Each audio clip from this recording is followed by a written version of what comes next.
Hey guys, Andrew back. This is going to be a little bit of a weird video. It's not an unboxing really or a review. This is my lightsaber, my warrior tier Saberforge saber that I got all the parts for, and then I'm going to be putting it together. It's not an unboxing partly because it came when I wasn't here, and I guess it was partially opened when my brother picked it up. And so it was already partially open, and I didn't see the point in doing an unboxing video on a package that was pretty much already open. This also isn't going to be a review because I don't have all the parts to put it all the way together. I will explain that in a second. But I just wanted to show you guys all the parts that you get, or that you should get, if you're going to try and build your own ASP saber. So when you go on, there are 4 parts that are the main parts of the saber that you really need. You need a pommel, which I'll list all these pieces, all the different parts that I got in the description. So this is the pommel. You have the body,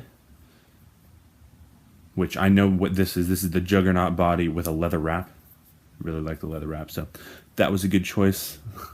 Kudos to me. This is the Jade Fire switch section.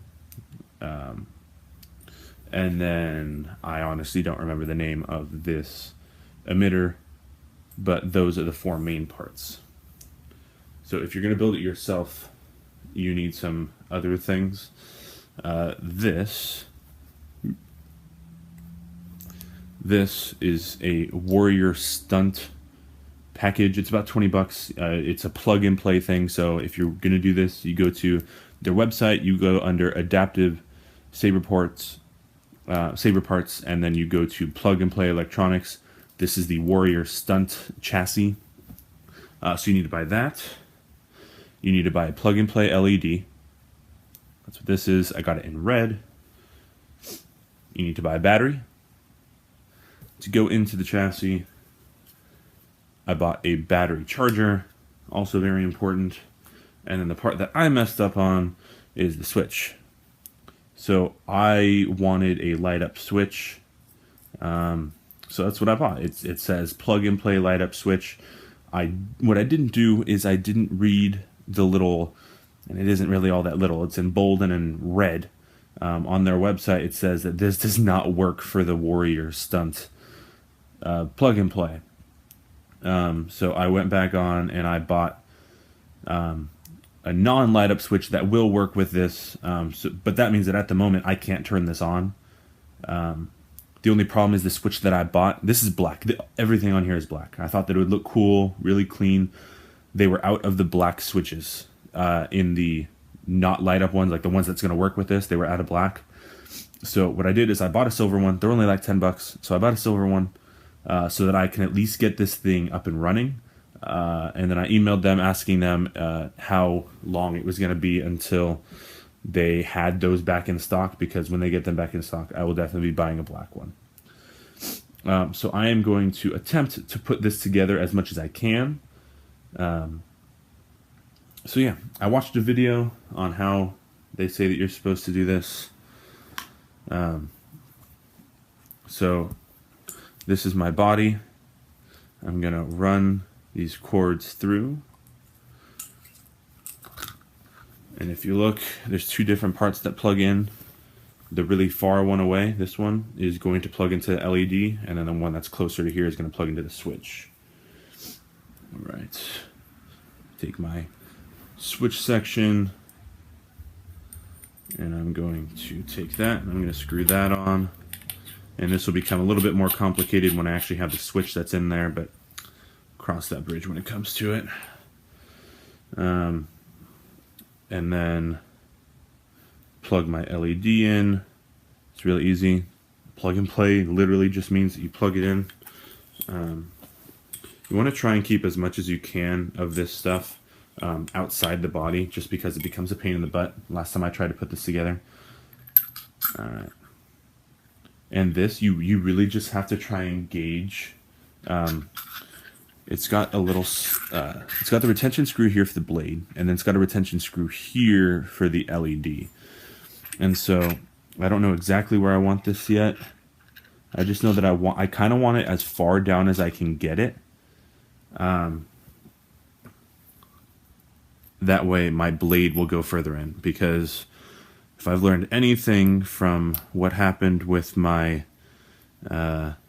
Archon V3.1 from Ultra Sabers, I realized that I do like deep emitters, and so I want my blade to have as much room down there as possible. So I am putting that as far down as I possibly can. The reason why you want to keep this loose is because you want this to be able to spin while this is spinning up here while I'm doing this. Otherwise the wires may snap, and so I want that to be able to spin as I'm putting my emitter on. Alright, so I got the emitter on, and then at this point, I mean, this obviously will end up all the way up here at some point, once I actually get the switch. But for now, I am just shoving, sorry, you guys can't really see what I'm doing. I'm just shoving all the wiring in, and then these wires are really flimsy, so it's kind of hard to just push them all in. I'm afraid I'm going to break something. Right.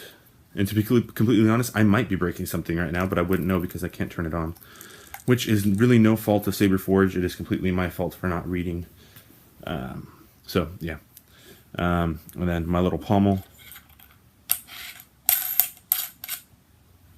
Alright. And that is that. Some of these things aren't as lined up as I'd like them to be. I really don't like the fact that this cover tech wheel is on the left side. I prefer it on the back. But I did buy some timing shims, which are little tiny pieces that go around the threading that allow you to line things up better. And I bought them for one reason. Give me 1 second, I'll show you.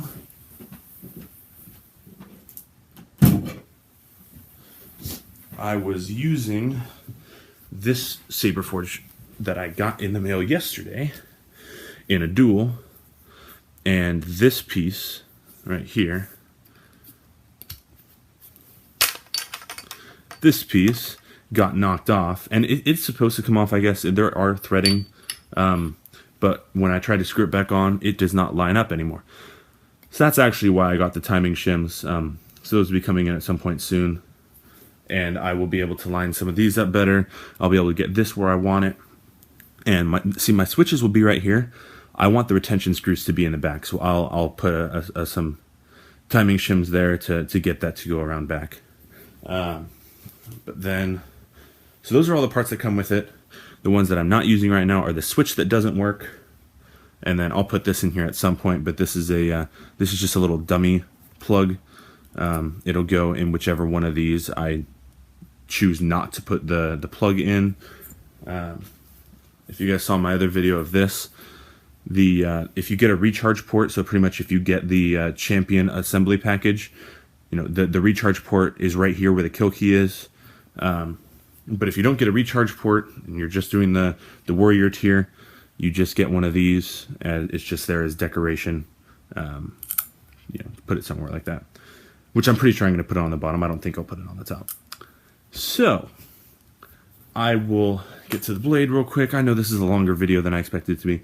This is a heavy-duty blade that I got from Ultra Sabers. I got it because these are supposed to look better with the red than the Ultra Edge.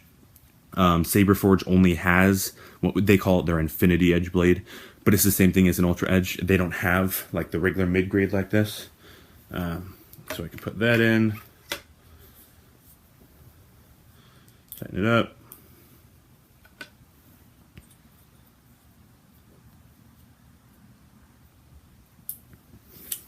There it is. That is my new Saberforge. Kind of. I'll be doing another video where I will hopefully show you the improvements that I will hopefully be making to this one when I get the shims. And then once I get my switch and I can actually turn this on and you guys can see how cool it is. So yeah, this is a much longer video than I expected it to be, but that is about it. I will see you guys next time once I get these pieces in.